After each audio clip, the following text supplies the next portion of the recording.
Oke, nyambung lagi ya. SQL code ya. Jadi saya share dulu ya. Share dulu. Nah, ini Pak. Jadi kenapa siapa tadi cuti tadi bisa sampai 2 jam prosesnya untuk 500 record karyawan itu karena dia bolak-balik di sini, Pak. Dia bolak-balik di sini selama proses itu untuk satu karyawan 1 kali request ke Postgres, untuk satu field pun kadang-kadang dia request 1 kali Postgres gitu ya. Otomatis ini kan network ya, ini network access ya. Network access itu kalau satu request sekian milisecond, kalau 1000 request sudah jadi 1 detik, ya kan? Kalau 500 record kali berapa kali dia bolak-balik itu, walaupun satuan aksesnya cuma mungkin 500 milisekund, jadi kalau datanya yang di loading ribuan ya otomatis sudah dikalikan aja. Belum lagi kalau dia gagal gitu kan. Nah, dia try nunggu dulu locking database segala macam. Jadi intinya yang kita lakukan di tuning tadi itu adalah melakukan batch proses ke database ya Pak. Jadi 500 record tadi kita lempar sekaligus gitu 500-500-nya supaya diprosesnya nanti di sini. Muternya di sini. Bolak-balik nggak bolak-balik antara Odoo sama Postgres. Selesai dia proses baru balikin lagi ke Odoo gitu. I see. Jadi defaultnya Odoo itu dia per record ya, dia melakukan proses dari ORM-nya terus ke Postgres, terus record kedua ORM terus ke Postgres gitu ya. Berulang-ulang kali ya. Berulang-ulang dan lebih parah lagi kadang-kadang satu record pun dia bolak-balik untuk mengupdate field yang ada di record itu. Oh, oke, I see. Parah lagi. Jadi kan 500 misalnya ada 3 field berarti udah 3 kali 500 dia bolak-balik. Iya.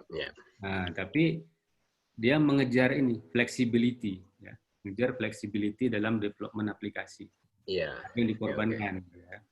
Paham. Yang kedua masalah time zone. Jadi time zone itu menurut saya nggak masalah karena memang dia ini konteksnya multi company, multi negara gitu ya. Odoo nih didesain untuk multi negara. Jadi kayak Indonesia aja lah, misalnya server di Jakarta. Klien saya pernah ada di Papua. Ya kan itu ada selisih 2 jam. Ya. Masalah. Jadi di DB biarin aja UTC, GMT. Okay. Di tampilan user dia bisa set nanti dia mau pakai apa gitu di sebelah sini. Di usernya dia di sini. Di preference-nya. Nah, di preference kan ada time zone kan, time zone.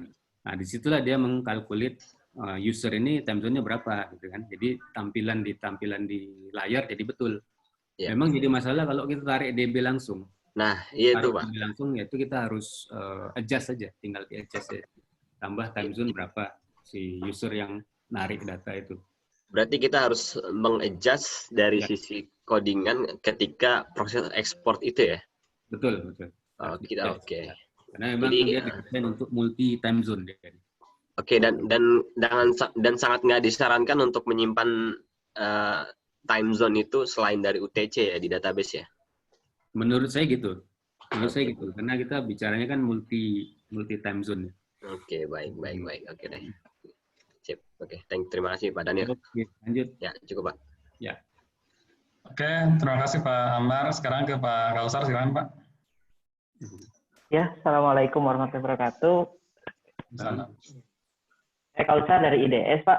Ada beberapa yang mau ditanyain, tapi tadi udah ditanya juga sih sama Mas Amar, masalah yang tadi lemot tadi obatnya, kita bisa dapat dari mana? Ternyata udah ada di Udemy ya. Terus yang kedua itu masalah yang auto update. Tadi ada pertanyaan yang awal tuh dari Pak Ubay, kalau ada auto update gimana nih dari 12 ke 13? Nanti dari 12 ke 13 pun kita harus stop dulu yang 12 dan migrasi ke sistem baru. Nah, kalau sedangkan kalau saya lihat dari yang versi enterprise itu udah ada version upgrade-nya otomatis. Nah, itu gimana nih kalau misalnya kita yang pakai enterprise tapi ternyata ada update dan update-nya ini nggak mendukung dengan modul apa yang kita implementasiin. Terus yang kedua, masalah tentang edit modulnya yang udah ada gimana nih Pak? Masalah apa? Contohnya kadang-kadang edit modul yang udah ada, mulai dari UI-nya atau apa gitu.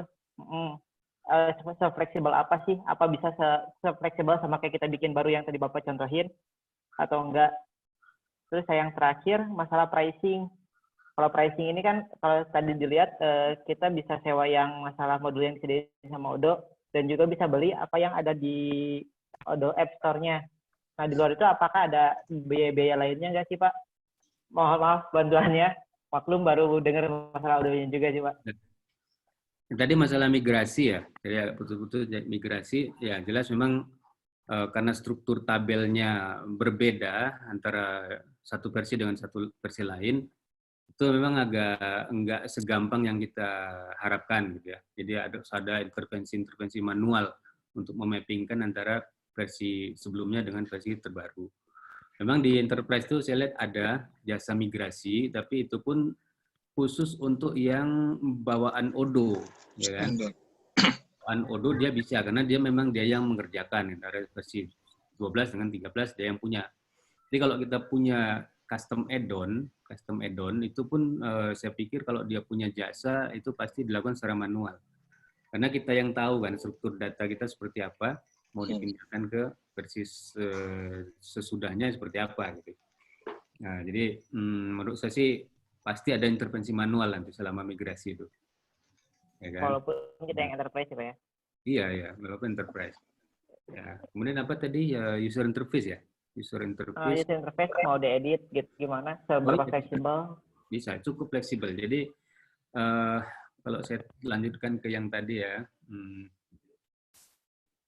yang tadi barusan saya generate itu terbentuk seperti kayak gini dia, tes akademik. Nah ini nih. Kelihatan ya, ini ada model yang tadi course itu. Nah, ini model course-nya ini terbentuk otomatis seperti ini. Model session-nya terbentuk seperti ini. Dan view-nya seperti ini, view-nya. Oh.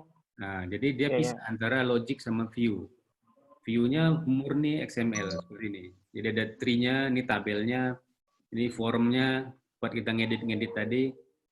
Search view, graph view tadi saya belum demokan ya. Jadi ketika kita generate tadi, mana dia tadi? Ketika kita generate, ini otomatis sama si generatornya terbentuklah ini list view, form view. Nah, kan kalau ada field date di sini, tengah-tengah sini field date, otomatis nanti ada calendar view di sini. Ada chart view segala macam. Nah, itu semua tampilan-tampilan yang ada di Odoo ini bisa di custom melalui yang namanya ini view XML ini semuanya. Jadi cukup fleksibel juga UI-nya. Kecuali nanti kalau kita mau istilahnya menambahkan library JS misalnya di sini. Nah itu agak kompleks. Tapi walaupun bisa gitu. Chart JS misalnya dia mau tampil di sini. Nah itu kita harus ikutin struktur penamaan user interface-nya Odoo JS-nya di sini harus kita ikutin. Standar-standarnya baru bisa masuk, nggak bisa segampang nyeplokin di PHP gitu. Ya. Untuk dokumentasinya juga ada mungkin ya Pak ya? Ada. Dokumentasi development-nya juga. Ada. Tapi walaupun nggak terlalu kompleks juga, nggak terlalu lengkap kalau ini harus banyak explore sendiri. Oke, lanjut. Yang terakhir masalah pricing ini Pak, apa ada biaya di luar yang tadi gitu, biaya yang dari beli Odoo-nya, modul Odoo atau ada. Jadi yang resmi dari Odoo pricing-nya cuma itu aja. Yang resmi, ini yang resmi, ya kan? Tapi kalau kita mau tambah lagi, misalnya di sini nggak ada, dan kita terpaksa misalnya beli, contohnya Ninja nih, dashboard Ninja nih, terpaksa beli ya kita harus beli ini. Tapi ini bukan ke Odoo, tapi ke orang India ini. Atau misalnya kita perlu e-faktur misalnya. Faktur, kalau nggak ke sini, saya sarankan ke sini, ke Fitrending ini. Ada berapa komisi, Pak? Saya baru kayak gitu, siap. Perlu modul e-faktur, ya kan? Ya terpaksa beli. $30 aja sebenarnya. Dan $30 selama apa, Pak? Per user sekali beli ini. One shot ya. Ya. Atau mau beli yang tadi, misalnya yang generator UML tadi, misalnya, itu nggak ada di Odoo-nya juga tuh resminya. Nah ini dia nih. Dia terpaksa beli ke si developernya nih, siapa nih, nggak tahu saya nih. Aduh.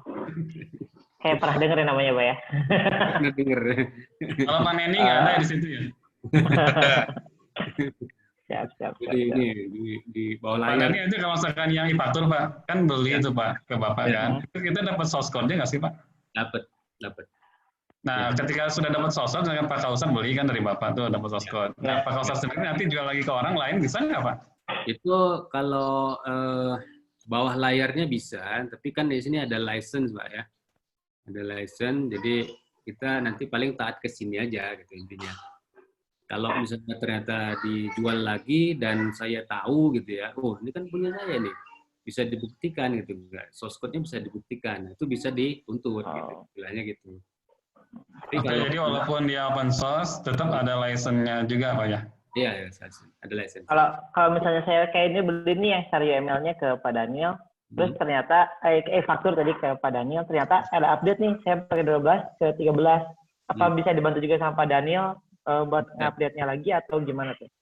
Ya, nanti update-nya tersedia di sini, Pak. Jadi ini sekarang ini tersedia untuk versi berapa?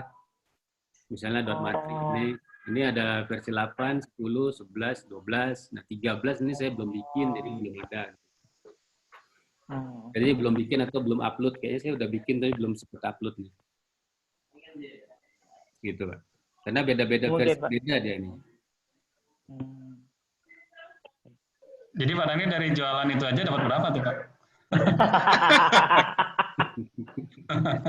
Rahasia Pak ya, rahasia ya. Oke. Iya, terima kasih banyak Pak. Dihitung aja nih kan ada yang beli sekian ya, harganya sekian. Gitu. Nanti ada fee buat odonya. Titkom apa ya? 10% buat Titkom ya. Kupon. Potongan 50%. Potongan sudah Pak? Kalau mau kupon masuk ke grupnya Pak Nendi, banyak sering ada kupon juga. Oh siap, Pak Nendi boleh di-share grupnya di chat. Di chat tadi udah ada yang share Pak Aizar. Siapa tadi? Usar Pak. Usar. Pak Mazmur Tarigan tadi ada nge-share untuk Telegram grup itu di Blue Indonesia. Telegram ya? Siap. Telegram betul. Oke, Pak Daniel, ini ada pertanyaan dari Pak Topan tadi Pak yang sempat terpotong Pak. Ya. Jadi Pak Topan bertanya, apakah di Odoo bisa nggak buat semacam file temporary yang berfungsi untuk pindahin data di database begitu Pak? Ya prinsipnya bisa aja Pak, bisa aja ya kita codingkan gitu ya. Kita codingkan. Bisa dilempar ke Excel kan Pak ya datanya Pak ya? Bisa Excel bisa. Ya. Excel bisa ke DB kedua misalnya kan. Okay. Itu kan logik aja. Cuman kan biasanya ERP ini kan butuh data yang lengkap itu dalam satu periode tahun misalnya. Nah, itu kalau kita lempar sebagian-sebagian mungkin agak susah juga nanti sebagian ngambil dari sini, sebagian ngambil dari situ gitu kan. Tapi kalau untuk closing udah memang udah beda tahun nggak apa-apa kita lempar ke DB lain. Oke. Oke, terima kasih Pak. Sekarang yang bertanya Pak David, Pak. Silakan Pak David. Ya, Pak David. Ya. Selamat sore Pak Daniel.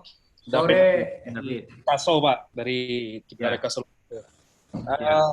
Saya lihat Odoo ini kan memang sangat bagus juga sebenarnya. Cuma ya saya ingin tanyakan itu Odoo ini akan lebih efektif jika dipakai atau diimplementasikan di perusahaan skalanya yang seperti apa?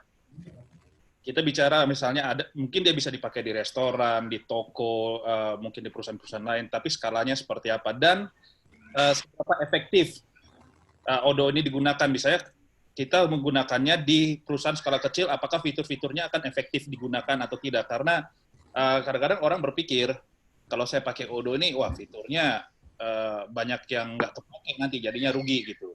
Misalnya seperti itu. Dan mungkin juga kira-kira dari tempat Pak Daniel sendiri ketika menemui orang-orang atau perusahaan-perusahaan seperti itu, biasanya apa sih yang Pak Daniel katakan untuk meyakinkan mereka, oke, Odoo ini bagus nih diimplementasikan buat perusahaan dia.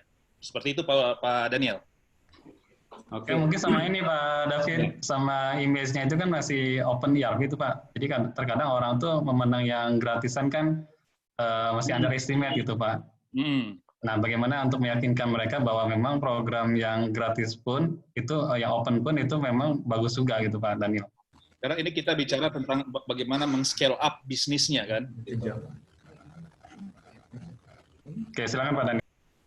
Ya, kalau menurut saya sejauh pengalaman saya, jadi dari kecil sampai dengan menengah lah ya, itu cukup bagus Pak. Maksudnya scalable ya. Jadi untuk perusahaan kayak apa, misalnya katakanlah UKM lah misalnya, justru itu bagus banget karena odonya nggak perlu kita banyak custom muta-atik gitu, udah langsung jalan gitu ya.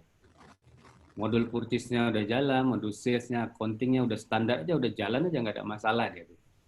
Malah yang ada bisnis manufakturnya pun udah bisa di-cover gitu sama Odo. Jadi untuk yang menengah ke bawah, justru menurut saya ini peluang besar ini Odo nih. Enggak, karena tinggal pakai aja gitu istilahnya. Karena dia nggak perlu custom macam-macam gitu. Paling reporting lah. Reporting kita adjust dikit-dikit, oke lah ya. Gitu. Malah program POS-nya pun sudah ada juga. Jadi untuk dia jualan retail udah nggak ada masalah. Kecil menengah ini kan berarti database size-nya pun masih nggak terlalu besar ya. Paling besar-besar 2 giga paling masih mampu dia. Ya kan? Tanpa ada custom tuning macam-macam. Nah, begitu udah masuk menengah, nah ini udah mulai kita harus berjuang keras, odonya harus banyak disesuaikan, ya kan? Dia nggak mau ngikutin bisnis prosesnya Odo, mau ngikutin yang dia udah selama ini udah jalankan, gitu kan? Nah itu pun masih bisa kita handle karena Odo ini cukup bisa di customize istilahnya. Kita bikin add-on khusus buat dia. Nah siapa tahu nanti ada perusahaan sejenis lagi, add-onnya sama ya udah tinggal copy paste saja ke perusahaan lain itu gitu. Sama. Jadi istilahnya yang pertama ini di cover biaya development, yang berikutnya tinggal marginnya aja gitu.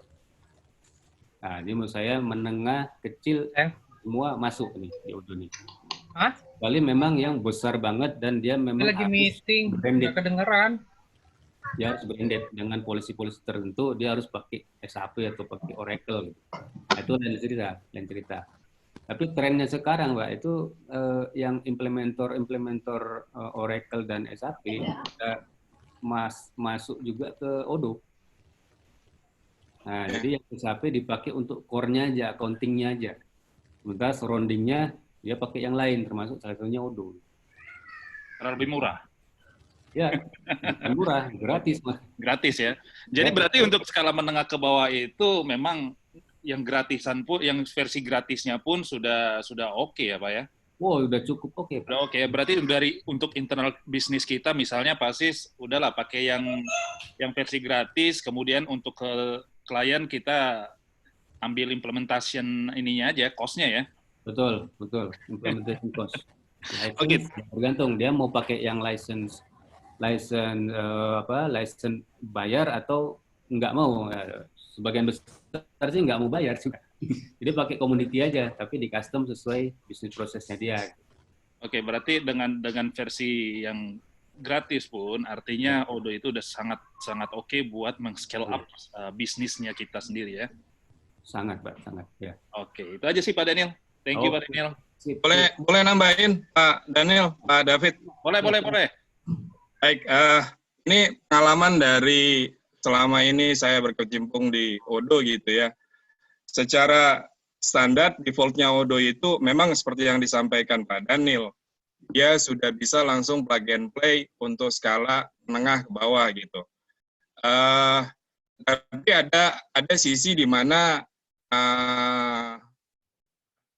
istilahnya secara internal control gitu yang tidak dapat gitu konteksnya. Tapi kan untuk menengah ke bawah orientasi mereka tuh lebih kepada mencatat gitu, bukan konteksnya sistem go along with the process gitu.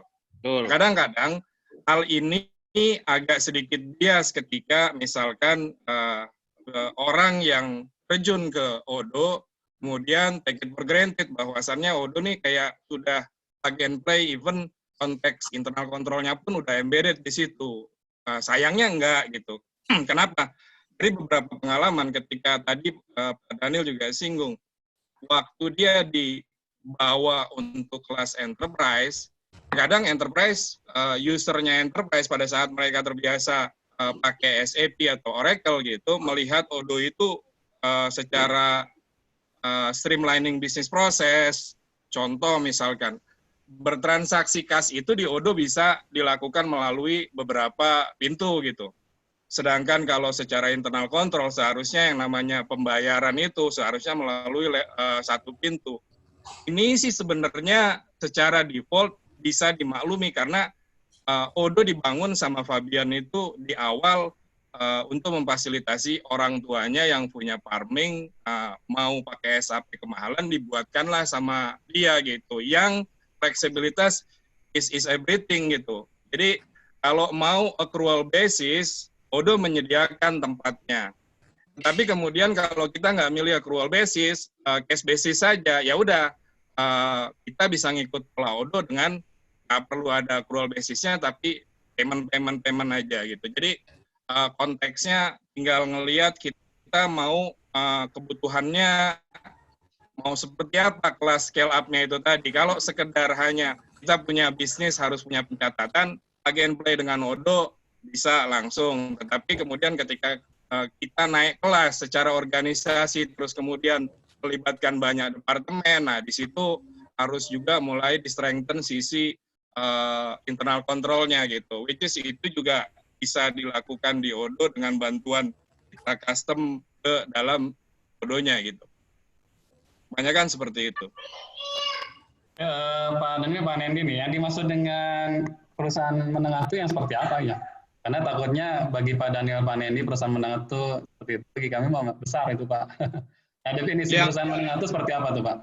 Oke, kalau kita ngomong perusahaan menengah, misalkan menengah, kalau kita bahasakannya SME, Small Medium Enterprise, yang dia biasa pakai Accurate, Jahir, Mayop gitu. Sebenarnya pakai Odoo juga mereka bisa pakai gitu. Menurut saya, bahkan kalau pakai Odoo seharusnya dia meminimalisir dia punya future exposure ya. Konteksnya begini, pengalaman dari sisi implementasi ERP, faktor yang paling krusial itu selalu hubungannya dengan, kalau saya membahasakannya itu ada lima faktor, faktor sukses dari sisi implementasi ERP. Itu ada 3 pertama itu biasanya people, yang keempat proses, yang kelima teknologi. Teknologi ini ngomong ERP-nya mau pakai apapun juga, rasanya nggak masalah. Yang faktor utama tuh pertama people, komitmen dari sisi manajemen gitu. Yang kedua dari bisnis proses owner. Yang ketiga justru konsultannya gitu. Next-nya adalah proses. Proses kan ini kan di drive by people, jadi masing-masing punya distinguish biasanya gitu. Nah, kalau misalkan kelas-kelas perusahaan yang saya kategorikan menengah yang biasa pakai Accurate gitu, dia dari saat mereka butuhnya Accurate sudah menggunakan Odoo, suatu saat nanti ketika mereka kemudian change kuadran jadi enterprise besar, seharusnya skalabilitas Odoo-nya, bajunya Odoo yang selama ini dia pakai, dia gedein. Nah, itu justru akan lebih mempercepat proses transisinya. Kenapa? Karena waktu dia naik kelas, misalkan saat kecil dia pakai versi 8, begitu dia besar, Odoo-nya sudah pakai versi 13. Perubahan secara GUI itu nggak terlalu drastis gitu. Jadi hesitant untuk melakukan proses dengan aplikasi yang lebih besar itu lebih diminimalisir dalam konteks dari awal pakai Odoo sampai gedenya pun pakai Odoo gitu. Maksud saya Pak, kalau dari sisi perusahaannya itu yang dimaksud dengan menengah itu seperti apa? Misalkan dari jumlah karyawan tuh Pak, misalkan dari 500 ke bawah itu disebut yang medium, 500 ke atas itu besar, atau dari sisi omset mereka begitu. Kalau saya ngelihatnya lebih kepada kalau pengguna Accurate itu kan paling cuma 5-10 user gitu ya. Itu ada small medium enterprise menurut saya. Kalau kayak UMKM di bawah itu saya pikir pakai Odoo atau pakai aplikasi apapun juga yang konsepnya modular ya, menurut saya nggak akan efektif, lebih cocok kayak accounting modul aja gitu. misalkan jurnal ID yang cuma pendekatannya melalui jurnal-jurnal saja. Karena kan once kita pakai modular base, artinya kan dia memulai proses itu nggak cuma di ujung accounting-nya saja, tetapi dari satu proses di depan gitu. Ketika dia ngomong procure to pay, ujungnya kan ada pengakuan hutang di situ, ada pembayaran hutang, tapi kan triggernya dari procure pada saat kita buka PO gitu. Nah, once perusahaan punya apakah dia cuma punya karyawan 5, tetapi kemudian dia sudah terdistribusikan di beberapa departemen, saya pikir, dan memang ada juga yang klien saya yang kelasnya cuma 11 karyawan, tapi mereka pakai Odoo dari zaman versi 7. Dan sampai dengan sekarang, secara global, anak-anak perusahaan yang lain, kebetulan ini holdingnya ada di Italia gitu, dia corporate policy-nya seluruh kantor cabang di dunia, baik di Indonesia, terus kemudian di negara bagian lain itu pakai Odoo. Tapi kalau saya lihat sih Pak Daniel ya, kalau klien Pak Daniel justru perusahaan besar sih Pak. Dan kalau yang waktu itu Bapak share kan, nilai ERP Bapak kan dari 900 sampai 1,7 miliar kan. Itu justru kalau menengah ke bawah justru nggak masuk Pak. Justru kalau saya lihat Odoo yang Bapak punya itu dari medium to enterprise justru Pak. Nah, menyikapi pertanyaan Pak David tadi kan konteksnya, apakah perusahaan di bawah yang skala 900 itu bisa pakai Odoo atau tidak? Seharusnya itu no issue konteksnya. Selama yaitu tadi ketika dia mau pakai default Odoo, ada sisi internal control yang nggak dapat. Konteksnya seperti ini. Waktu kita di proses pembayaran, biasanya kita mengenal yang namanya dokumen basah, ya nggak? Betul. Bank voucher atau cash voucher yang biasanya itu diproses terlebih dahulu nih, yang buat terus kemudian diajukan ke pemeriksa sampai terakhir maju ke direksi untuk dimintakan persetujuan dengan lengkap dengan instrumen pembayarannya, apakah itu bukti transfer atau cek giro gitu. Nah, Odoo standar tidak memfasilitasi itu gitu. Jadi seolah-olah dokumen hard copy atau yang dokumen basah yang harus ditandatangani tadi itu jalan duluan. Once itu sudah selesai, baru masuk ke Odoo-nya gitu. Kalau itu kita bawa ke kultur internal audit atau internal control, kan seharusnya proses itu golong dengan sistem gitu. Jadi ketika proses itu dilakukan, selayaknya sistem itu sudah menyediakan bank voucher. Once dia di-approve, kemudian di sistem juga direfleksikan dengan proses validasi atau confirm anything lah. Nah, itu yang di Odoo default belum ada gitu. Tapi kalau dirasa, oke, gue fine dengan pencatatan saja, dokumen basahnya gue lakukan dengan manual. Ya, pakai Odoo bisa gitu konteksnya.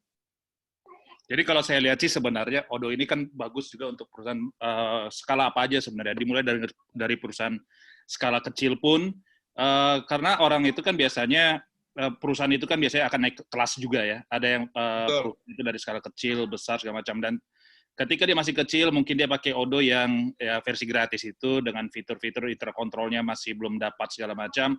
Tapi yang saya tangkap mungkin ketika dia naik kelas, ataupun ke perusahaan lainnya, kliennya dia seperti itu, dia akan mengaplikasikan Odoo-nya ini dengan lebih baik lagi dan menambahkan modul, dengan apakah dia membuat modul baru, entah dia beli yang enterprise, segala macam. Tapi intinya ketika seseorang itu sudah terbiasa dari Odoo, dari awal, dia naik ke versi berapapun, itu adaptasinya cuma nggak begitu susah.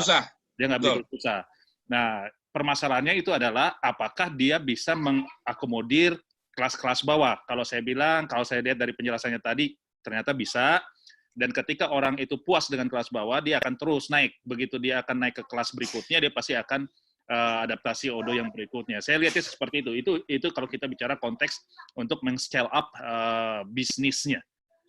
Ya. Dan mungkin yang saya lihat sih ini Pak David, jadinya memang gimana si konsultannya jadinya. Jadi kalau konsultannya dia bisa sampai level atas, ya berarti dia bisa juga tuh jualan sampai ke level atas. Kayak Pak Daniel kan, dia 900 sampai 1,7. Tapi kalau si konsultannya dia tidak bisa, ya sudah dia garap yang level middle ke bawah aja tuh, level UMKM, kayak gitu, restoran. Ya.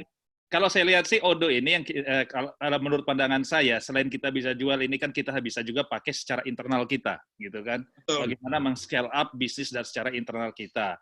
Nah, tentunya juga kalau kita mau jualan ke klien kan setidaknya kita harus mengalami dulu nih, merasakan dulu nih Odonya seperti apa. Bener nggak nih bisa nge-scale up perusahaan kita? Jangan sampai nggak bisa nge-scale up, kita jual ke orang juga bilang ini bisa loh. Bisa scale up. Nah, seperti itu sih pasti saya ngelihatnya sih seperti itu sih, lebih ke situnya. Sharing pengalaman Pak. Saya kebetulan punya implementasi di perusahaan perkebunan kelapa sawit. Nah, itu sekarang kita trennya itu perusahaan kelapa sawit juga sudah mulai ke industri 4.0 ya. Artinya gini, secara lapangan mereka juga demand-nya adalah nuntut biar ada efektivitas kerja itu mereka pakai fasilitas Android gitu. Which is kita juga sudah mulai ke sana ya. Nah, dari sisi itu juga artinya untuk readiness Odo dibawa ke mobile development itu udah ready banget gitu. Paling saya mau bertanya ke Pak Daniel, Pak. Ya, kan Bapak segmennya ke level middle enterprise, Pak. Nah, bagaimana cara meyakinkan user mau beli, Pak? Karena kan kalau kita lihat stigmanya masih ada sebagian orang gitu ya, oh ini masih open source, masih gratisan begitu, Pak. Nah, tapi Bapak bisa jual dari 900 sampai 1,7 miliar kan itu luar biasa, Pak. Nah, gimana Bapak cara bisa meyakinkan ke customer-nya tuh, Pak? Nah, ini saya pengen dengar juga deh nih. Kalau saya sih agak unik, Pak. Jadi saya nggak punya tim marketing yang jelas.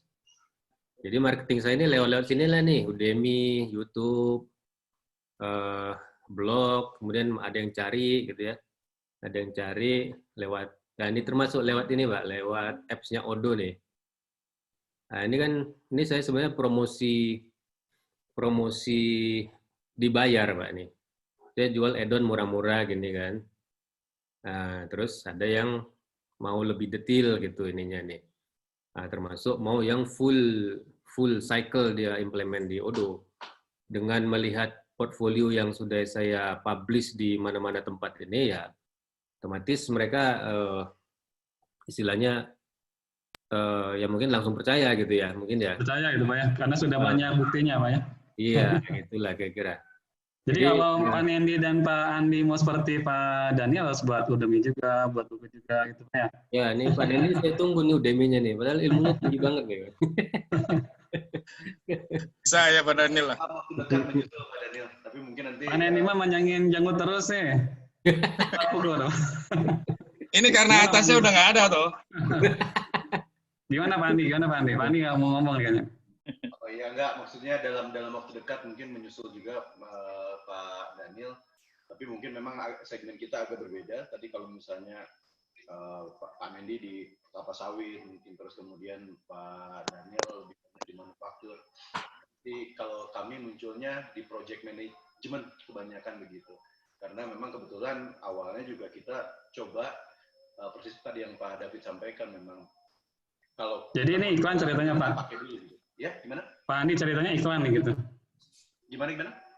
Jadi ceritanya Pak Andi lagi ngiklan nih. Jadi kalau mau project manajemen ke Pak Andi aja gitu. Nah, ya, boleh. Gitu. Nanti ada masukan buat sitkom lah. Atau dalam konteks work from home ini justru banyaknya teman-teman, kebetulan saya konsultan dan aktif juga di Inkindo ya, konsultan Indonesia yang sekarang lagi digalakan yaitu kecil-kecilan lah bagaimana mengelola project dari jarak jauh gitu. Mohon izin nanti belajar banyak dari Pak Daniel terus dan dari Kang Nendi mungkin. Gitu. Ya. Yang terakhir nih Pak, pertanyaan Pak. Ini terkait dengan S Mikro Pak.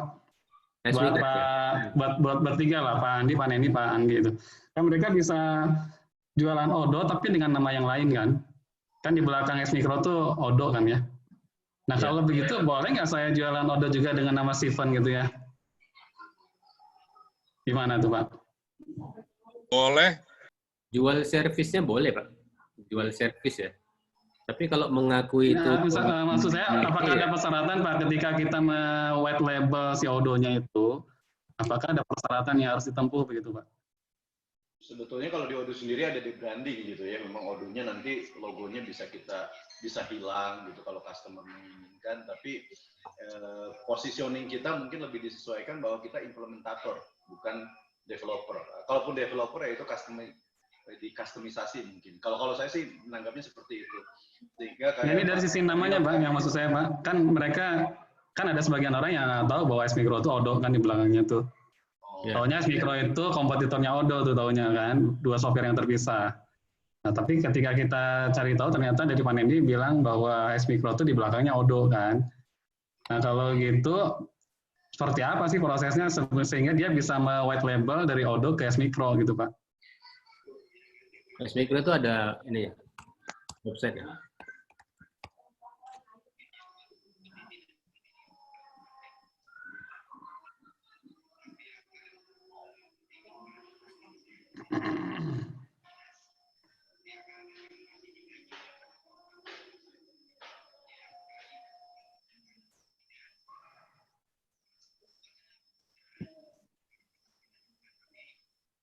Ya sebetulnya kalau open source ini yang penting di source code-nya itu kita cantumin gitu Pak ininya.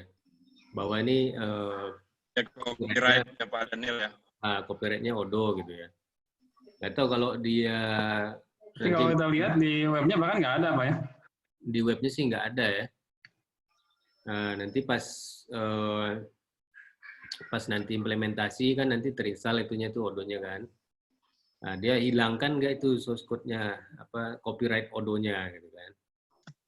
Ini info aja nih, S-Micro tuh sekarang developer yang di Indonesia, yang di luar yang Singapura, andalannya nih murid Pak Daniel. Siapa tuh? Pak Daniel aja nggak tahu tuh.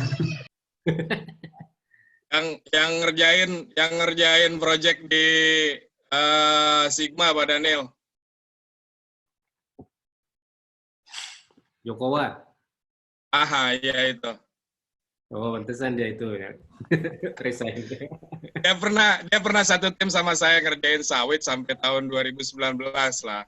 Ya, pas itu terus kemudian dia terakhir ngupdate ke saya sekarang dia di S-Micro. Oke. Iya. Jadi bawa yang punya VI training ke S-Micro ya. Itu aja sih, Pak. Source code-nya aja di copyright source code-nya itu nggak boleh dihilangkan gitu. Karena sebenarnya bisa aja sebenarnya kita istilahnya bikin brand sendiri semacam kayak S-Micro ini. Ada ya Pak Daniel ya namanya selain Odoo itu apa sih? Vectra. Itu. Nah, ada. Kalau itu memang agak ini juga tuh agak kasus kemarin tuh kan. Ya. Ya, misalnya kita bikin brand produk semacam kayak S-Micro nih. Nah, sebenarnya menurut saya bisa aja, Pak. Tapi ya istilahnya kita bumbuin dulu lah. Odoo-nya jangan sampai apa adanya banget gitu. Kayak ini kan dia udah bikin nih modul-modul kargo, call center, catering. Ini kan di Odoo nih belum ada nih. Nah, ini add-on aja sebenarnya nih. Ya. Add-on dan dia kemas menjadi produk dia sendiri. Cuman core-nya nggak boleh diakui sebagai core sendiri, itu aja intinya.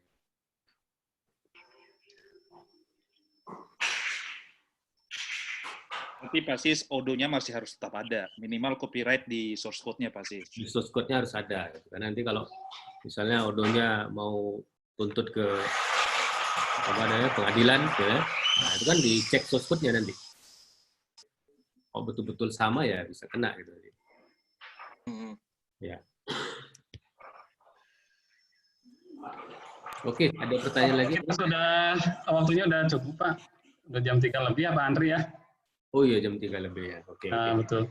Pak Dani, kalau Jumat depan ngisi lagi, bisa nggak, Pak? Kayaknya menarik nih. Boleh. Ya, diperdalam lagi mungkin nanti. Jadi selama sebulan deh saya kasih buat Pak Daniel deh, Pak. Tiap minggu gitu.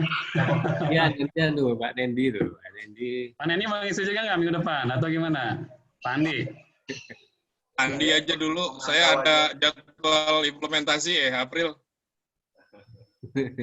Tapi menarik. Sudahlah, Pak Daniel aja deh, Pak. Ya, Pak, sebulan, Pak. Setiap hari Jumat gimana, Pak? Boleh. Tapi juga itu kan sekarang lagi school from home juga tuh, yang Odoo juga kan sekarang lagi semangatnya tuh ngegebiarkan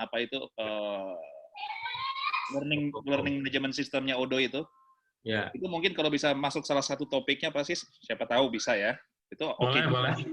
E-learning ya. E-learning Odoo itu baru tuh, modul baru dan hanya enterprise, Pak.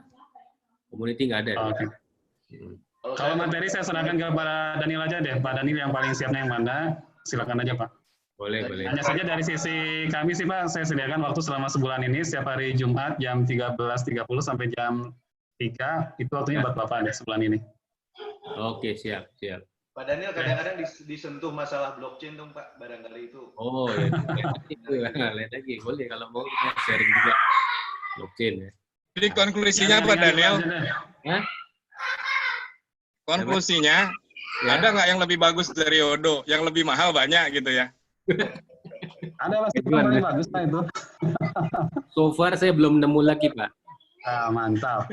So far ya, tapi ya itu Odoo tuh satu aja problemnya, yaitu performance yang tadi udah kita kasih obat kuatnya juga. Cuman kalau ada ERP yang kita tanpa harus melakukan ini, tinggal ceplok plug and play dan performance-nya bagus, ya itu kita mungkin bisa pindah juga ke situ nanti. Nggak ada, Adobe juga lebih parah malah. Nah ini juga ini tantangan juga buat kita.